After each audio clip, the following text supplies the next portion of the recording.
श्री वल्लभाधीश की जय, श्री गोवर्धन नाथ की जय, श्री गुरुचरणारविंदाय नमः। અધ્યાય 5. ભગવાન શંકરનો ક્રોધ, વીરભદ્ર દ્વારા દક્ષ પ્રજાપતિનો નાશ. મૈત્રેય વાચ. પ્રભુના શ્રી ચરણાનંદ કોટી દંડવત પ્રણામ. ભવો ભવાન્યા નિગનમ પ્રજાપતે રસત્કૃતાયા અવગમ્ય નારદાત સ્વપાર્ષદ સૈન્યમ ચતદદ્વર ભુર્વિર્દ્રાર્વિતમ ક્રોધમપારમાદતે. પ્રભુ મારી ક્ષતિને ક્ષમ્ય કરી મારી વાણીને સ્વીકાર કરશો. જી શ્રી ગુરુ કૃપા હિ કેવલમ. મહાદેવજીએ કૈલાસ વિશે નારદજીના મુખમાંથી સતીએ પિતાના યજ્ઞમાં દેહત્યાગ કર્યો આ વાત સાંભળી છે. ભયંકર ક્રોધાયમાન થયા છે. પોતાના દાંત વડે પોતાના અધરોને કચડતા પોતાનું મસ્તક ધુણાવ્યું છે. પ્રલયનો અગ્નિ પ્રગટ થયો. તેજથી છટા સાથે માથું ધુણાવ્યું છે. ગંભીર નાદ કર્યો છે. પોતાની જટાને કૈલાસની પૃથ્વીમાં પછાડી છે અને આ જટામાંથી મહાન પ્રચંડ સ્વરૂપવાળો જાણે પ્રલયના સૂર્યચંદ્ર ઉત્પન્ન થયા હોય આવો વિકરાળ મુખ અને દાઢવાળો વીરભદ્ર નામનો ગણ પ્રભુએ ઉત્પન્ન કર્યો. ભુજાઓમાં વિવિધ આયુધો ધારણ કરેલો આ વીરભદ્ર ગણ ભગવાન શંકરને હસ્ત જોડ્યા. મને સી આજ્ઞા છે પ્રભુ, આપ કહો તે કાર્ય કરવા હું તત્પર છું. આ સાંભળીને મહાદેવજીએ આજ્ઞા આપી કે તું મારા યોદ્ધાઓમાં મારો વીરગણ અને મારો યોદ્ધો છે, માટે આ સેનાને સાથે લઈ જા. દક્ષના યજ્ઞનો વિધ્વંસ કર, દક્ષનો નાશ કર. મહાદેવજીના મુખની વાણી સાંભળી અને તરત જ પોતે સર્વ ગણોને ભૂત પ્રેત ડાકીની સાકીની વગેરે સેનાઓને સૈન્યને સાથે લઈ દક્ષનો નાશ કરવા માટે પ્રચંડ વાજિંત્રો વગાડતા વગાડતા પ્રચંડ નાદ કરતા કરતા ચીસો પાડતા પાડતા સર્વ ચાલવા લાગ્યા છે. સર્વ ક્રોધાયમાન છે.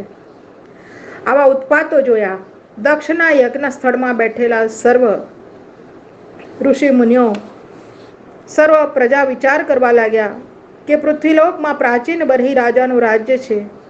ચોરોથી લૂંટફાટ થાય તેવું નથી, તેમજ દેવકલ્પિત વાવાઝોડું પણ અહીંયા ચાલતું નથી, તથા ગાયો પણ દોડતી નથી, છતાં પણ આ ધૂળની ડમરીઓ ક્યાંથી ઉડે છે અને આવા ત્રાસજનક કોલાહલના શબ્દો પણ ક્યાંથી સંભળાય છે.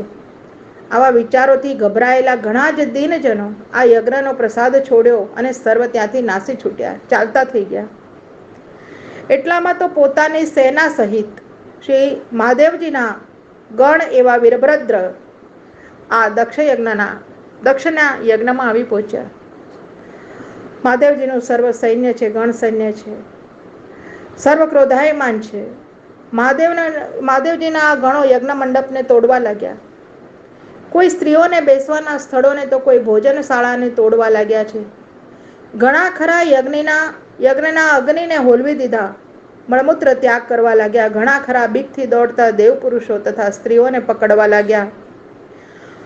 એમાં મુખ્ય મહાદેવજીનો મહિમન નામનો જે ગણ હતો એને તો ભૃગુ ઋષિને પણ બાંધી દીધા. વીરભદ્રએ દક્ષને બાંધ્યો. ચંડી નામના ગણે પુખા દેવતાને બાંધ્યા અને નંદી નામના ગણે ભગદેવતાને પકડ્યા. આ બધા પ્રભુની વિરુદ્ધ થઈને આવ્યા હતા. આ વખતે ભૃગુ ઋષિની દાઢી ખેંચી છે, અગ્નિમાં બાળી નાખી. ભૃગુ ઋષિએ મહાદેવજીને દક્ષ પ્રજાપતિએ જાતિ બહિષ્કૃત કર્યા અને માકડા જેવા મોઢાવાળા કહ્યા હતા. આ સાંભળીને ભૃગુ ઋષિ એ વેળાએ દાઢી બતાવી હતી અને પોતાની દંતાવલીઓ કાઢીને હસ્યા હતા, અપમાન કર્યું હતું શ્રી મહાદેવજીનું. એમની દાઢી ખેંચી લીધી, ભગદેવતાની બંને આંખોને ફોડી નાખી. આ દક્ષ પ્રજાપતિના વિશ્વસ્ત્રજ યજ્ઞમાં સર્વ આવ્યા હતા અને એ વેળાએ મહાદેવજી ઊભા ન થયા. એ આંખવતી ભગદેવતાએ દક્ષને સૂચવ્યું કે એમની આંખો ફોડી આ યજ્ઞમાં પુખા દેવતાએ મહાદેવનું જે અપમાન કર્યું છે દક્ષે, આ જોઈને દાંતવતી હોઠને કચડ્યા. મહાદેવની મજાક કરી હતી માટે એમના દાંત પણ તોડી નાખ્યા. પછી વીરભદ્ર ગણે દક્ષ પ્રજાપતિને મારવાની ઈચ્છા કરી, પણ કોઈ રીતે આ વીરભદ્ર આ દક્ષ મરતો ન હતો. આવું જોઈને યજ્ઞમાં પશુનું ગળું દબાવી દે એમ આ દક્ષ પ્રજાપતિનું મસ્તક આ વીરભદ્રએ છેદન કર્યું, અગ્નિકુંડમાં હવન કરી દીધું.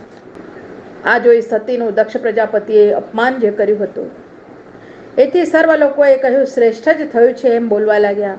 આટલું કાર્ય કરી વીરભદ્ર ગણે પોતાના ગણો સહિત પાછું કૈલાસ બાજુ પ્રસ્થાન કર્યું છે. આનો તત્વાર્થ દર્શન.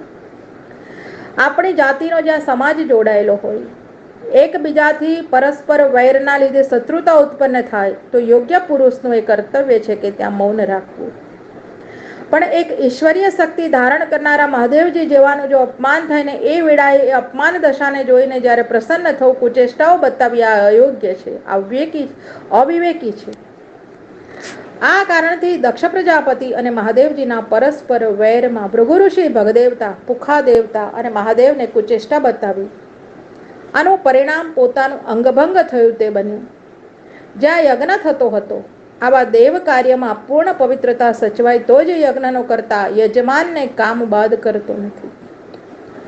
યજ્ઞમાં ઓચિંતો કોઈ અનાચાર થઈ જાય અને કોઈ મહાન ભોળા આત્માને ક્લેશ આપવામાં આવે તો એ આત્માના આઘાતથી યજમાનનું મરણ થાય છે.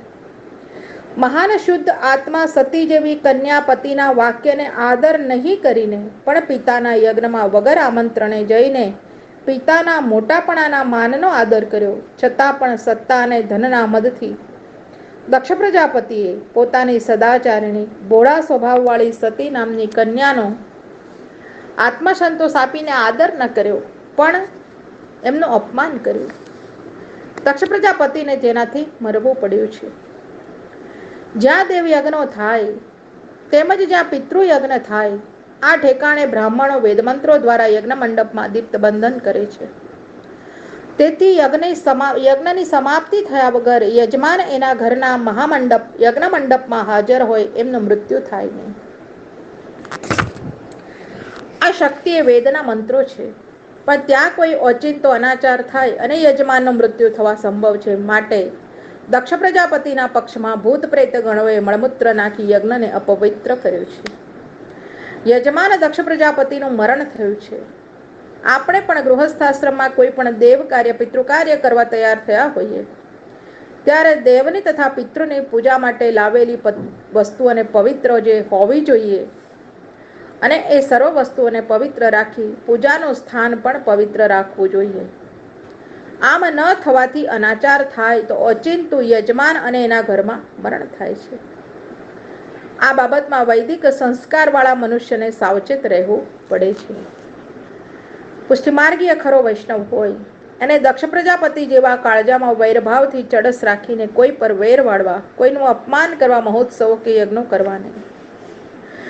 જો ખરો ભગવદ ભક્ત હોય તો એ ચડસ રાખવાના દુર્ગુણો તેમજ ધન તથા સત્તાના મદને નહીં મૂકે અને દક્ષ પ્રજાપતિ જેવી એની જો દશા થાય તો આ વૈષ્ણવ એને સાચો વૈષ્ણવ ભગવદીય કહેવાતો નથી. કોઈના પર વેરભાવ નહીં રાખવું એ જ સાચો વૈષ્ણવ. તેમજ ખરા વૈષ્ણવ હોય તો બીજા બે ભગવદીય વૈષ્ણવના પરસ્પર કલહમાં પણ એક બાજુ પક્ષ લઈ ખોટી ચેષ્ટા કદી કરવી નહીં. નહીં તો ભૃગુ ઋષિ તથા ભગદેવતા તેમજ પુખા દેવતા જેવો કુચેષ્ટાનો દંડ મળે છે. જેના ઘરમાં પુષ્ટિમાર્ગીય ભગવદ સેવા બિરાજતી હોય અથવા ન પણ હોય છતાં પણ સંપ્રદાયની મર્યાદાપૂર્વક આચાર પવિત્રતા બરોબર સચવાય નહીં તો અનાચારની ક્રિયાઓ કરવાથી બધું કરેલું નાશ પામે છે અને વૈષ્ણવપણાના મદદથી ભ્રષ્ટ થાય છે. જેમ કે આપણી વાર્તાના પ્રસંગમાં શ્રી ઠાકોરજીને રાજભોગમાં ઘીનો વાડકો ન હોવાથી ઉતાવળમાં બજારોમાંથી ઘી વેચાતું લાવી ભગવાનને આરોગવામાં વિલંબ થશે તો ભાવનાની આતુરતામાં દેહાધ્યાસ છૂટી જવાથી જોડ પહેરેલા મંદિરમાં જઈ ઘીનો ડબરો સમર્પ્યો એનો ખુલાસો શ્રી ગુસાઈજીએ વૈષ્ણવ આગળ એમની આતુરતાની પ્રેમદશાનો કર્યો હતો. આ સ્થિતિ આપણામાં હજી છે નહીં, ઘણી દૂર છે. માટે પવિત્રતા મૂકી આ દાખલો આપણે આચરણમાં મૂકવાનો નથી. જુહાવૈત શિરસ્તસ્મિન દક્ષિણાજ્ઞા વમર્પિતઃ નદેવ જનંદગ્ધ્વા પ્રતિષ્ઠદ ગુહ્યકાલથમ ઇતિ શ્રીમદ ભાગવત મહાપુરાણ ચતુર્થ સ્કંદ વિશે અધ્યાય પંચમ. શ્રીજી કૃપા, શ્રી વલ્લભ કૃપા, ગુરુ કૃપા તે જાપ્યમ. શ્રી ગુરુ ચરણારવિંદાય નમઃ. કૃષ્ણાર્પણ વસ્તુ. દક્ષ આદિના જીવ માટે બ્રહ્માની શંકરને પ્રાર્થના. મૈત્રેય ઉવાચ. અથ દેવગણામ સર્વે રુદ્રાની કહી પરાજિત શુલા પટ્ટી શનિસ્ત્રીમ ગદા પરિઘ મુદ્વરે. દક્ષ પ્રજાપતિના યજ્ઞનું અને દક્ષનો નાશ થયા પછી બધાય દેવતાઓ અંગભંગ થયા, દુઃખી થયા, સર્વ પોતપોતાના સ્થાને ગયા. તેથી વૈદિક સંપ્રદાયની સંસ્કૃતિ જતી રહેશે આમ ધારીને સર્વ દેવતાઓ ભેગા થયા. પોતપોતાના પિતા જગત કરતા બ્રહ્માની પાસે બ્રહ્મલોકમાં ગયા. પોતાના દુઃખનું નિવેદન કર્યું. યજમાનના મરણની વાત કરી, પણ બ્રહ્માજી જાણતા હતા. એ દેવોની વાત સાંભળી બ્રહ્માએ દેવોને કહ્યું કે તમોએ ઈશ્વર કોટીના મહાદેવનું અપમાન કર્યું છે અને યજ્ઞમાં દક્ષ પ્રજાપતિને મદદ કરવા ગયાનું ફળ આ જ છે. હું અને વિષ્ણુ બે દક્ષના યજ્ઞમાં મહાદેવનું અપમાન થયું માટે જ નથી ગયા. તમોએ અયોગ્ય કાર્ય કર્યું, અયોગ્ય કૃત્ય કર્યું, અવિવેક કર્યો આનું પરિણામ છે. છતાં તમો બધાએ મારી સાથે કૈલાશ આવો, મહાદેવજીની સ્તુતિ કરો, એમને પ્રસન્ન કરો. આ વાત સાંભળી સર્વ દેવો બ્રહ્માજી સાથે મહાદેવજીને ત્યાં કૈલાસ પર ગયા છે. આ વેળાએ કૈલાસ વિશે વડના ઝાડની નીચે સુવર્ણના આસન પર, ઓટલા પર મહાદેવજી તર્કમુદ્રા ધારણ કરી નારદ વગેરે ઋષિમુનિ લોકોને બ્રહ્મજ્ઞાનનો ઉપદેશ આપતા હતા. આ જોઈ બ્રહ્માની આજ્ઞાથી દેવોએ મહાદેવજીની સ્તુતિ કરવી શરૂ કરી. હવે આ સ્તુતિથી મહાદેવજી પ્રસન્ન થયા. સર્વ દેવો તથા બ્રહ્માજીએ જે દેવોના અંગભંગ થયા છે પ્રભુને સુધારી દેવા તેમજ પ્રજાપતિને પાછા સજીવન કરવા મહાદેવજીને વિનયપૂર્વક વિનંતી કરી છે. મહાદેવજી ભોળાનાથ છે, પૂર્વ વેર ભૂલી ગયા છે. દક્ષ પ્રજાપતિના યજ્ઞ સ્થળમાં બ્રહ્મા અને બધા દેવો સાથે સ્વયં પધાર્યા. પોતે અમૃત દ્રષ્ટિથી બધાના અંગ જે ભંગ થયા હતા એને પાછા સુધારી દીધા. પણ ભૃગુ ઋષિની દાઢી તેમજ ભગદેવતાની આંખ અને પુખા દેવતાના દાંત જે નષ્ટ થયા હતા એ પાછા તૈયાર થયા નહીં. કારણ કે તેઓએ મહાદેવજીની મજાક કરી હતી એનું પરિણામ એમને આ ભોગવવું પડ્યું. દક્ષ પ્રજાપતિનું મસ્તક અગ્નિકુંડમાં હોમી દેવામાં આવ્યું. માટે નંદીગણનો શ્રાપ વિચારી મહાદેવજીએ બોકડાનું એટલે કે બકરાનું મુખ લાવીને એના ધડ પર બેસાડી દીધું અને અમૃત દ્રષ્ટિથી મહાદેવજીએ જોયું છે. દક્ષ પ્રજાપતિ જીવતા થયા, ઊભા થયા. આ વેળાએ બ્રહ્માએ મહાદેવજીને માન આપવા બધી જ જ્ઞાતમાં નવો ઠરાવ પ્રસાર કર્યો કે આજથી મહાદેવ દેવ જાતિમાં પ્રગટ થાય છે અને યજ્ઞનો છેલ્લો ભાગ તેમને આપવામાં આવશે. આ વાત સાંભળી સર્વ પ્રસન્ન થયા છે. આનું તત્વાર્થ દર્શન. મહાન સદાચારી પુરુષોનું મહાદેવ જેવાનું નીચે મુજબનું કર્તવ્ય હોય છે કે એક દક્ષ નામને વગોવીને, દક્ષ એટલે ઉદાર, આ નામ એને નકામું કર્યું, અદક્ષ બન્યો, અર્થાત સંકુચિત હૃદયવાળો થયો. ધન સત્તાના મદથી ઈશ્વર કોટીનું અપમાન કર્યું. છતાં પણ મહાદેવજી તો ઉદાર છે, દયાળુ છે, કૃપાળુ છે, ઈશ્વર કોટીના મહાન દેવ છે, માટે તો મહાદેવ છે. એમનું કર્તવ્ય છે કે આવા દુષ્ટોના અપરાધ સામે પ્રભુએ જોયું નથી, પરંતુ દયાળુ પ્રભુએ દયા જ કરી. સત્પુરુષપણાથી મહાદેવજીએ દક્ષ પ્રજાપતિને પાછો સજીવન કર્યો, યજ્ઞ ચાલુ કરાવ્યો. મહાદેવજીની ક્ષમા માંગી છે, આદરપૂર્વક એમનું સન્માન કર્યું. આ સત્પુરુષપણાના ધર્મનું લક્ષણ છે. આ બાબતમાં આપણું સંસ્કૃત સાહિત્ય પણ નીચે પ્રમાણ આપે છે. ઉત્તમેતુ ક્ષણમ ક્રોધો મધ્યમે ષષ્ઠિકાદ્વયમ અધમસ્યાદહે રાત્ર ચાંડાલો મરણાંતિકઃ. આનો નીચે મુજબ અર્થ છે. ઉત્તમ પુરુષ સામા માણસે આપનું અપમાન કર્યું હોય તો એક ક્ષણ પણ જો ક્રોધ રાખે મધ્યમ પુરુષ 2 ઘડી જો ક્રોધ રાખે અને અધમ પુરુષ આખી 2 રાત આખો દિવસ ક્રોધ રાખે અને ચંડાલ હોય નીચ પુરુષ હોય તે તો મરણ સુધી વેરઝેર કાઢે ભૂલે નહીં. માટે મહાદેવ તો મહાન ભગવદ ભક્ત છે, મોટા દેવ છે. તેથી જ પોતાના સસરા દક્ષ પ્રજાપતિ ઉપરથી વેરઝેર કાઢી નાખ્યો. દક્ષ પ્રજાપતિનું બોકડાનું એટલે કે બકરાનું મુખ થયું. એમાં એનો સાર સમજવાનો છે કે જે કોઈ મનુષ્ય માત્રના દેહને જોઈને મનુષ્યના દેહને જોઈને એની ખોટી નિંદા કરે છે, એના વેશભૂષાનું અપમાન કરે છે, તો મહાદેવજી તો ભગવાનની શક્તિ છે. એનું અપમાન કરી અને આ માકડા જેવા મુખવાળા કહેવાથી એને પોતાને બકરાનું મુખ ધારણ કરવું પડ્યું. આ બાબતે સાર સમજવાનો કે કોઈના પણ રૂપની વર્ણનની કોઈ દિવસ નિંદા કરવી નહીં. શ્રી વલ્લભ શ્રી આચાર્ય ચરણે કહ્યું છે, આપણા પુષ્ટિમાર્ગમાં શરણે આવેલા જીવોનું આ કર્તવ્ય છે કે જેમ મહાદેવજીનું દક્ષ પ્રજાપતિ અપમાન કર્યું છતાં મહાદેવજી એને સહન કરી એના પર દયા વિચારી પાછા જીવિત કર્યા. આવી રીતે ભગવદીય વૈષ્ણવનો પણ આ જ ધર્મ છે કે કોઈ પણ સાથે આપણે વૈર રાખનાર પુરુષ પણ હોય તો પણ આપણે એના પર જે દયા દ્રષ્ટિનું કર્તવ્ય છે ચૂકવવું નહીં, કદાપી એને ચૂકવું નહીં, તો જ સાચો વૈષ્ણવ છે. એશ તે રુદ્ર ભાગો અસ્તુ યદુચ્છી સ્ટો અદ્વરંસ વૈ યજ્ઞસ્તે રુદ્ર ભાગેન કલશતામધ્ય યજ્ઞહન ઇતિ શ્રીમદ ભાગવત મહાપુરાણમાં 4th સ્કંદ વિશે અધ્યાય 6. શ્રી વલ્લભ કૃપા ગુરુ કૃપા ગોવિંદ કૃપા તે જાપ્યમ. શ્રી કૃષ્ણાર્પણ વસ્તુ. મહાદેવજીની કૃપાથી દક્ષનું જીવન અને યજ્ઞનો પુનરુદ્ધાર ફરીથી ચાલુ કરાવ્યો. મૈત્રેય ઉવાચ ઇત્યજેનાનુની તેન ભવને પરિતુષ્યતા